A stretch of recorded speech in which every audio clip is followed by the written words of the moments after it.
은혜가 되시기를 간절히 축원을 드립니다.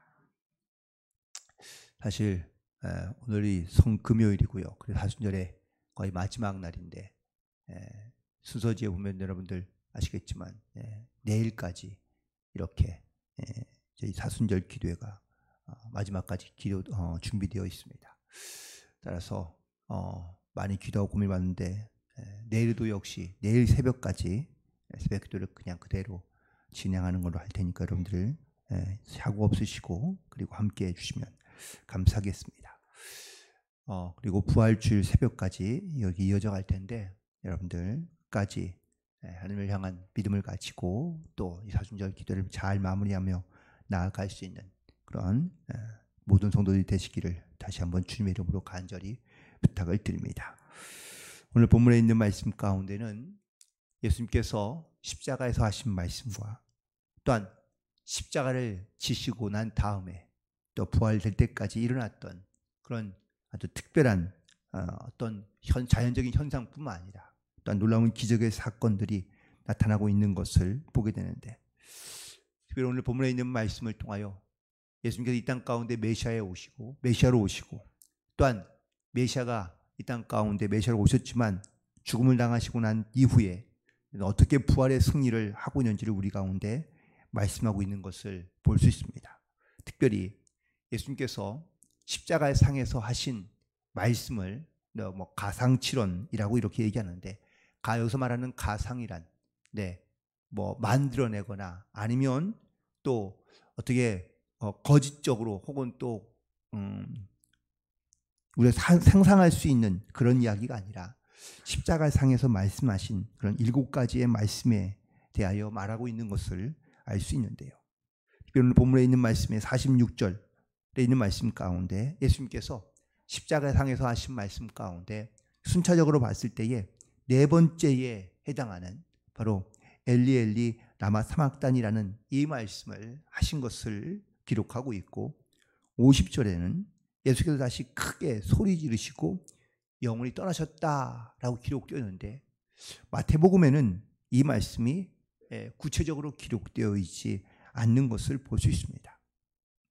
그러므로 다른 복음서들과 함께 더불어서 예수님께서 하신 십자가상에서 하신 그 7가지의 말씀이 오늘 잠깐 무엇인지를 묵상하고 그리고 함께 은혜를 나누고자 하는데, 예수님께서 십자가에서 가장 먼저 하신 말씀은 누가복음 23장 바로 34절에 있는 말씀입니다. 십자가에서 자기를 조롱하는 사람들을 향하여 예수님께서 하신 말씀이 바로 아버지여 저희를 사하여 주옵소서 자기의 하는 것을 알지 못합니다 라고 예수님께서 기도하고 또한 그들의 죄를 용서해 주신 것을 볼 수 있습니다. 그리고 두 번째 말씀은 요한복음 19장 26절 혹은 27절까지 있는 말씀인데, 자기 어머니에게 제자를 보면서 여자여 보소서 아들이니이다 라고 말씀하며, 또한 제자에게는 보라 내 어머니이다 라고 말씀하시면서 바로 이 제자와 그리고 제자에게 어머니에 대해 부탁하게 말씀을 전하고 있는 것을 보게 됩니다. 십자가에 달리면서도 예수님은 여전히 어머니를 사랑하며 또한 그 자기 제자에게 어머니를 맡기고 있는 이런 모습을 우리 가운데 보여주고 계시고요.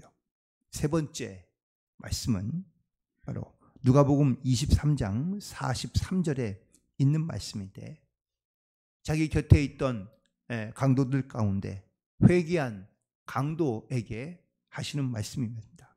오늘 내가 나와 함께 낙원에 있으리라. 비록 십자가를 지는 강도였지만 예수님께 회개했던 이 강도에게 바로 내가 나와 함께 낙원에 있으리라 라는 말씀을 통하여 하나님께서 이 죄인까지도 구원하시는 그러한 모습을 우리 가운데 말씀하고 있고요. 그리고 오늘 본문에 있는 말씀이 바로 4번째 말씀인데, 엘리 엘리 라마 사막다니인데, 이 뜻은 나의 하나님 나의 하나님 어찌하여 나를 버리셨나이까 라고 말씀하고 있는 말씀입니다. 이 말씀은 시편 22편 1절에 있는 말씀을 인용한 말씀이죠. 특별히 오늘 본문에 우리가 함께 읽지 않았지만 첫 번째 예수님께서 십자가에 하신 말씀의 시작은 아버지여 라고 시작하고 있는데, 또 오늘 본문의 46절에 있는 말씀에는 나의 하나님이라고 부르짖고 있는 것을 보게 됩니다. 예수님께서 하나님을 향하여 처음에는 아버지라고 불렀다가 이제는 나의 하나님이라고 부르고 있는 이유는 과연 뭘까? 그건 바로 하나님 아버지의 절대적인 권위나 그 말씀 가운데 예수님도 겸손하게 순종하고 있다라는 사실입니다. 하지만 예수님의 이 탄식의 고백, 어찌하여 나를 버리셨나이까? 라고 부르짖고 있는 이 말씀 속에서 우리는 많은 것들을 다시 한번 돌이켜보게 되고 생각하게 되는데요. 왜 아버지는 이 아들을 버려야 했을까? 또 왜 아들은 이 아버지로부터 버림을 받아야 했을까? 더 나아가서는 왜 아버지는 그 아들을 돌보려 하지 않으셨을까? 라는 질문인데, 그 질문에 유일한 해답은 바로 죄 때문이라고 말할 수 있습니다. 예수님, 하나님께서 아들을 돌보시지 않으며 그리고 또한 십자가 가운데 내어주신 이유도 우리가 짊어져야 될 그 죄를 바로 예수님이 대신 지셨기 때문이고요. 죄는 결코 하나님과 연결될 수 없으며 또한 그 관계의 단절을 의미하고 있는 것을 우리에게 분명하게 보여주시고 있는 사건이라고 말할 수 있습니다. 어떤 사람이든 죄를 짓고는 결코 하나님께 나아갈 수 없기 때문에 예수님께서 우리의 죄를 대신하여 그 십자가에 지시고 못 박혀 죽으심으로 말미암아 끊어졌던 단절되었던 하나님과의 우리와의 관계가 예수님의 십자가의 사건으로 다시 회복되고, 또한 예수님의 그 십자가의 은혜로 말미암아 우리가 하나님의 자녀가 되는 이 귀한 은혜를 우리가 얻게 된 줄로 믿습니다. 하지만 여전히 우리가 죄를 갖고 있다면 우리는 결코 하나님 앞에 설 수 없으며, 또한 하나님은 아주 냉정하게 이 죄의 문제에 대해서는 단호하게 우리 가운데 심판하신다는 사실을 오늘 예수님의 이 십자가의 사건을 통하여 우리 가운데 말씀하고 있는 줄로 믿습니다. 그러므로 우리는 반드시 우리의 죄의 문제를 이 십자가에 내어놓으며, 또한 그 십자가의 구속의 은총을 통하여 우리는 하나님 앞에 깨끗하고 온전한 믿음을 가지고 또한 하나님 앞에 감사함으로 나아갈 수 있는 그런 저와 여러분이 되기를 간절히 소망하며 축복합니다. 다섯 번째로 예수님께서 십자가에서 하신 말씀은 바로 요한복음 19장 28절에 있는 말씀인데, 예수님께서 목마르다라고 말씀하고 있습니다. 예수님의 이 말씀을 들은 어떤 사람이 오늘 48절에 있는 말씀에 보니까 달려가서 해면에다가 신 포도주를 적시어 갈대에 깨어서 예수님께 마시게 하고 있는 이 장면이 등장하고 있습니다. 예수님께서 왜 목말라 하셨느냐? 그건 바로 자기 몸에 있는 모든 피와 그리고 물을 다 쏟아내셨기 때문입니다. 예수님이 이제 죽음에 거의 이르렀으며 또한 자기가 있는 모든 것들을 다 쏟아내기까지 그 고통 가운데 또한 그 목마름 가운데까지 바로 예수님께서 우리의 죄를 용서하기 위하여 십자가에 달렸다는 이 사실을 우리는 반드시 기억하고, 그리고 또한 그 주님의 은혜를 항상 기억함으로 나아갈 수 있는 그런 저와 여러분이 되기를 간절히 소망합니다. 그리고 여섯 번째 말씀은 오늘 본문에 있는 말씀이 50절에 기록되어 있는데, 예수께서 다시 크게 소리 지르시고 영혼이 떠나셨다고 말씀하고 있습니다. 이때 여기서 마태복음에서는 구체적으로 기록되어 있지 않은, 예수님이 다시 크게 소리를 지르셨다라고 말씀하고 있는 이 말씀은 과연 어떤 말씀일까? 요한복음 19장 30절에 보면 예수님께서 매우 짧지만 또한 우리 가운데 매우 큰 의미를 주신 다 이루었다라는 말씀인 겁니다. 보통 대부분의 사람들이 죽음을 바로 앞에 직면해 놓았을 때에 할 수 있는 말은 과연 어떤 말을 가장 많이 할까? 많은 대부분의 사람들이 다 이루었다라는 말보다는 허무하다, 헛되다, 아쉽다 라는 이야기를 대부분 다 합니다.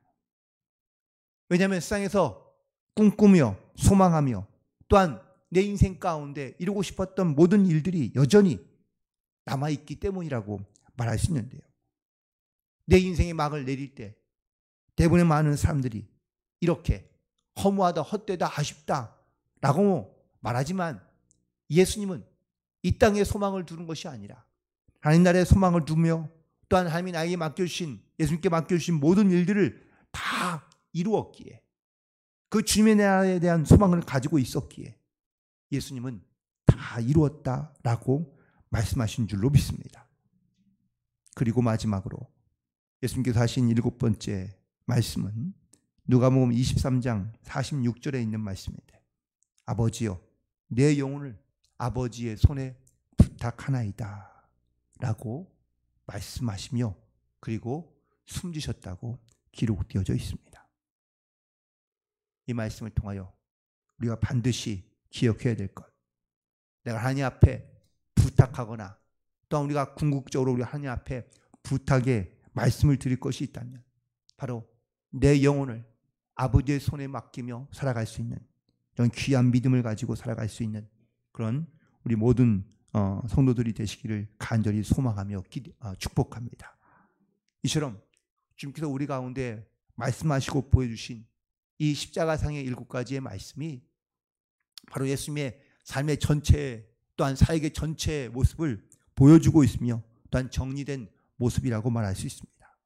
그런데 예수님께서 보여주신 이 십자가상에서의 말씀뿐만 아니라 이 십자가의 사건 이후에 나타난 자연적인 현상과 또한 기적의 사건들이 이 당시에 있는 수많은 사람들에게 예수님이 메시아였다 혹은 하나님의 아들이었다라는 말씀을 혹은 또 그런 증거를 남기며 또한 보여주신 것을 알 수 있는데, 첫 번째 예수님께서 이 십자가의 사건 이후에 그리고 또한 십자가의 사건을 통하여 나타내신 하나님의 놀라운 자연적인 현상과 기적들의 첫 번째 사건은 바로 어둠이었다고 말할 수 있습니다.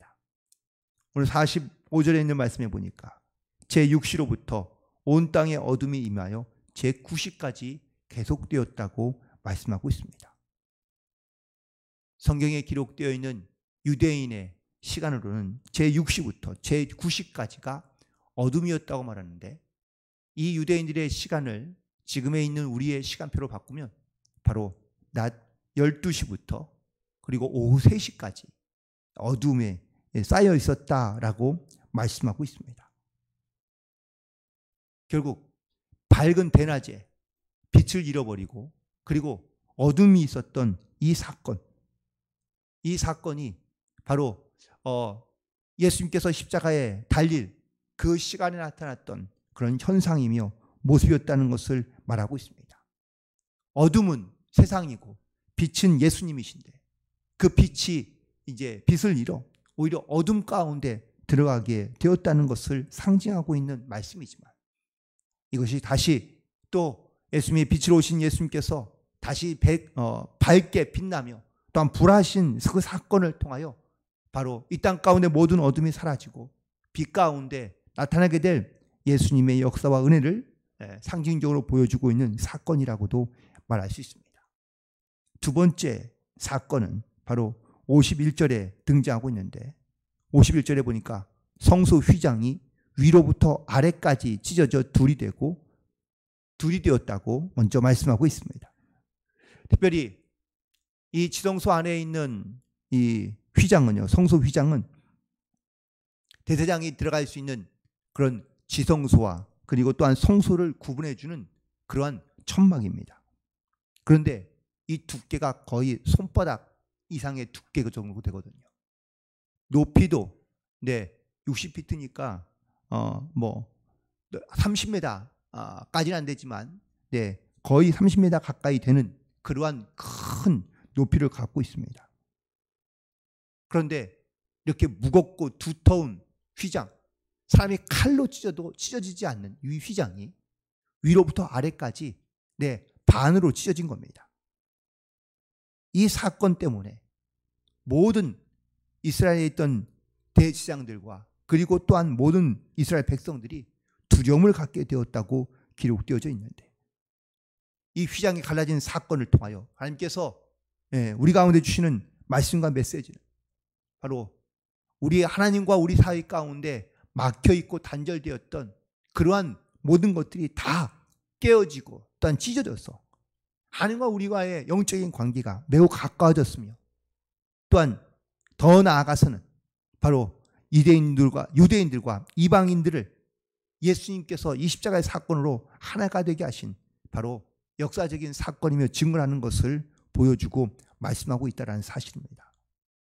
더 놀라운 것은 51절 이후부터 52절 또한 53절까지에 있는 말씀에 보니까 바로 땅이 진동하며 바위가 터지고 무덤들이 열리며 자던 성도들의 몸이 많이 일어나되, 예수의 부활 후에 그들이 무덤에서 나와서 거룩한 성에 들어가 많은 사람들에게 보였다고 기록되어져 있습니다.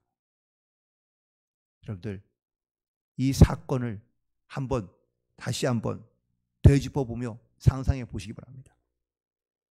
무덤에 있던 사람들이 나와서 길거리를 활보하고 있다면 이건 기적 같은 일이며 놀라운 사건이지만 마치 귀신을 보듯 아니면 좀비를 보듯 두려운 마음을 가질 수밖에 없는 것이 분명히 사실일 겁니다.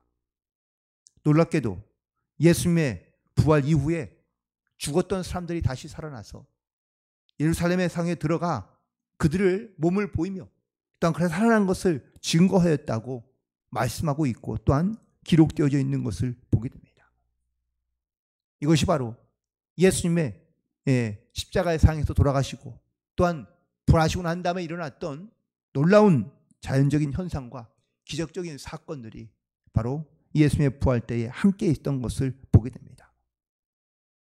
그러므로 우리가 이 예수님의 십자가의 사건과 또한 이 부활의 사건을 우리는 과연 어떻게 증거하며 또한 어떻게 우리는 고백하며 살아가야 되는지를 오늘 예수님께서 하신 말씀들과 또한 그 때에 일어났던 이런 놀라운 기적의 사건들을 통하여 하면서 우리 가운데 주시는 말씀들을 또한 증거들을 반드시 기억하며 또한 주님 앞에 나아가야 될 줄로 믿습니다.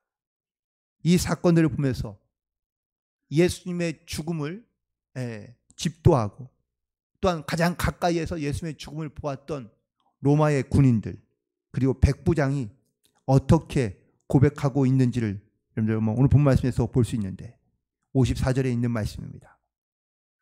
백부장과 함께 예수를 지키던 자들이 지진과 그 일어난 일을 보고 심히 두려워하여 이르되 이는 진실로 하나님의 아들이었도다 라고 고백하고 있습니다. 물론 이 백부장과 로마의 그 군인들이 지진과 그리고 그 되어진 일, 그게 뭐죠?